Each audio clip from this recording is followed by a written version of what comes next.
সরকারের পক্ষ থেকে সরকারের নাকের ডগায় বসে আছে, অথচ সরকার থেকে কোনো বিন্দু পরিমাণ আশ্বস্ততা আমরা পাই নাই। ঢাকা বিশ্ববিদ্যালয় হতো তাহলে এতক্ষণ সময় নষ্ট করতে হতো না, রাস্তায় আমাদের থাকতে হতো না। আমরা যাদের দেখতে পাইছি এনসিপির বড় বড় নেতা, স্পেশালি সার্জিস আলম, হাসনাত আবদুল্লাহ, যারা এনসিপিকে মূলত বলা যায় যে সম্মুখ সারির মুখ, তাদের থেকে আমরা যে পোস্টার দেখতে পাইছি তারা শুধু বলছেন যে জগন্নাথ বিশ্ববিদ্যালয়ের দাবি যেটা, সেই দাবি যৌক্তিক, দাবি মানা উচিত। কিন্তু কখন বলছেন? যখন আমাদের টিচাররা মায়ের খাইছে তখন বলে নাই, বলছে যখন মাহফুজ আলমের উপর একটা বোতল মারা হয়েছে, তখন তাদের মূল উদ্দেশ্য ছিল মাহফুজ আলমকে ডিফেন্ড করা।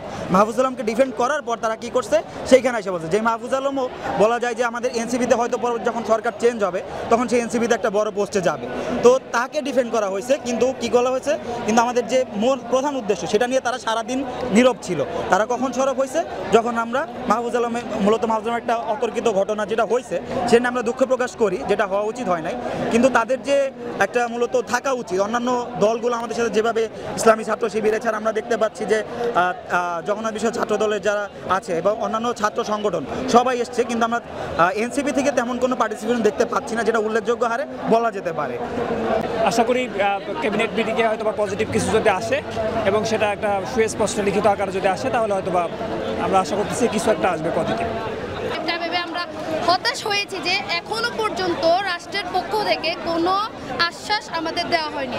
যদি আজকে জগন্নাথ বিশ্ববিদ্যালয়ের পরিবর্তে যদি ঢাকা বিশ্ববিদ্যালয় হতো তাহলে এতক্ষণ সময় নষ্ট করতে হতো না, রাস্তায় আমাদের থাকতে হতো না। তো এটা কমপ্লিটলি হচ্ছে আমাদের সাথে বৈষম্য করা হচ্ছে, যে বৈষম্য বিরোধী আন্দোলনের ফলে হচ্ছে আজকে আমরা কথা বলার সুযোগ পাচ্ছি, বিরোধী সরকারকে পতন ঘটিয়ে আমরা আজকে আসছি, কথা বলার, মতামত প্রকাশ করার সুযোগ পাচ্ছি। কিন্তু আজকে দেখা যাচ্ছে যে সেই বৈষম্য রয়ে গেছে। আমরা দেখছি ঢাকা ইউনিভার্সিটি থেকে যখন কোনো আন্দোলন দেয় তখন সাথে সাথে তাদের দাবি মেনে নেওয়া হয়, কিন্তু জবিয়ানরা যে আজকে 3 দিন যাবৎ এখানে অনশন করছেন, শিক্ষকরা আসছেন, তাদের উপর জলকামান সহ বিভিন্ন অত্যাচার নির্যাতন করছেন, এটা কেন হবে? তা বৈষম্য কোথায় দূর হলো? আমরা যে একটা ফেসিস্টকে হটিয়েছি, একটা ফেসিস্টকে হটানোর পর আজকে আমরা কি দেখতে পাচ্ছি? আবার তো স্বৈরাচারী দেখতে পাচ্ছি।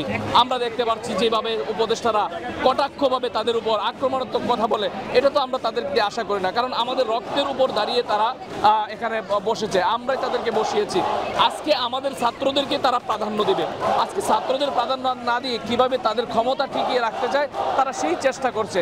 আমরা তো এটা কখনো মেনে নিতে পারি না।